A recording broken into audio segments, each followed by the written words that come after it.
மகாநதி அடுத்த வர எபிசோடில் பார்த்தீங்க அப்படின்னா தாத்தா பாட்டியும் விஜயும் காவேரியும் வீட்டுக்கு கூட்டிகிட்டு போகிறதுக்காக வந்திருப்பாங்க. காவேரி ப்ரெக்னென்ட் இருக்கா அப்படி விஷயம் தெரிஞ்சு ரொம்பவே சந்தோஷமாக வந்திருப்பாங்க. பாட்டியே காவேரிக்காக வந்து ஃப்ரூட்ஸ் எல்லாம் வாங்கிட்டு ஆசையாக வந்திருப்பாங்க. சாரதாம்மா பார்த்தீங்க அப்படின்னா காவேரி விஜய் போகிறதுல எந்த ஒரு தடங்களும் பண்ணாமல் தாராளமாக போயிட்டு வாங்க அப்படின்னு சொல்லிடுறாங்க. அது மட்டும் இல்லாமல் காவேரியும் சரி பாட்டி நான் கிளம்புறேன்னு சொல்லிட்டு கிளம்ப போகிறாங்க. ஆனால் விஜய் வந்து தாத்தாவையும் பாட்டியும் தனியாக கூப்பிட்டு இந்த மாதிரி நான் கொஞ்ச நாளைக்கு காவேரி வீட்டிலே இருக்கேன், இப்போதைக்கு நாங்கள் வரல அப்படின்னு சொல்லிட்டு விஜய் வந்து சொல்கிறாரு. அதுக்கு வந்து பாட்டி நான் தான் வந்து எல்லாத்துக்கும் தப்பு தான் சொல்லிட்டு நான் கூப்பிட வந்திருக்கேன்ல, இதுக்கப்புறம் என்ன விஜய் எதுக்காக பிடிவாதம் பிடிக்கிற அப்படின்னு சொல்லிட்டு கேட்குறாங்க. அதுக்கு விஜய் வந்து சொல்கிறாங்க, அதுக்காக இல்லை, உங்கள் மேலே எனக்கு எந்த வருத்தமும் கோவமும் இல்லை, நாங்கள் 2 பேரும் அங்கே வரதுல எந்த பிரச்சனையும் இல்லை. ஆனால் நான் இப்போ தான் இங்கே வந்திருக்கேன், அதுக்குள்ளேயே காவேரி பிரித்து நான் கூட்டிகிட்டு வந்தால் அவங்க மனசு வந்து ரொம்பவே கஷ்டப்படும்.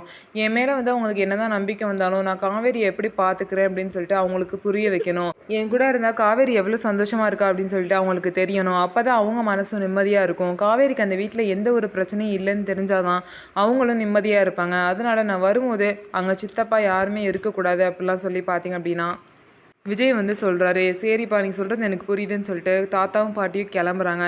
தாத்தாவும் பாட்டியும் கிளம்புனதுக்கப்புறம் பார்த்தீங்க அப்படின்னா சாரதாம்மா வந்து ஏன்ப்பா அவங்க 2 பேரும் கூப்பிட்டு நீங்கள் ஏன்ப்பா வந்து போக மறுத்துட்டீங்க அப்படின்னு சொல்லிட்டு கேட்குறாங்க. இல்லை அத்தை அதெல்லாம் ஒன்றும் இல்லை, இந்த மாதிரி இங்கே கொஞ்ச நாள் இருக்கணும்னு எனக்கு ஆசை, அதனால தான் நானும் காவேரி கொஞ்ச நாள் இங்கே இருக்கோம், இருந்துட்டு அப்புறம் போய்க்கிறோம் அப்படின்னு சொல்லிட்டு விஜய் வந்து பார்த்தீங்க அப்படின்னா சொல்கிறாரு. சரிப்பா அதில் ஒன்றும் பிரச்சனை இல்லை, நீங்கள் தாராளமாக இருங்க அப்படின்னு சொல்லிட்டு சாரதாம்மாவும் சொல்கிறாங்க. ஆனால் கங்காவோட மூஞ்சி பார்த்தீங்க அப்படின்னா மாறிடுச்சு.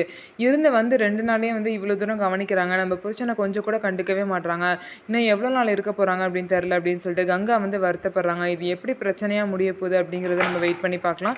ஸோ நம்ம வீடியோ உங்களுக்கு பிடிச்சிருந்தா நம்ம வீடியோவை லைக் பண்ணிக்கோங்க, மறக்காமல் நம்மளோட சேனலை சப்ஸ்கிரைப் அண்ட் ஹைப் பண்ணிவிட்டு பாருங்கள்.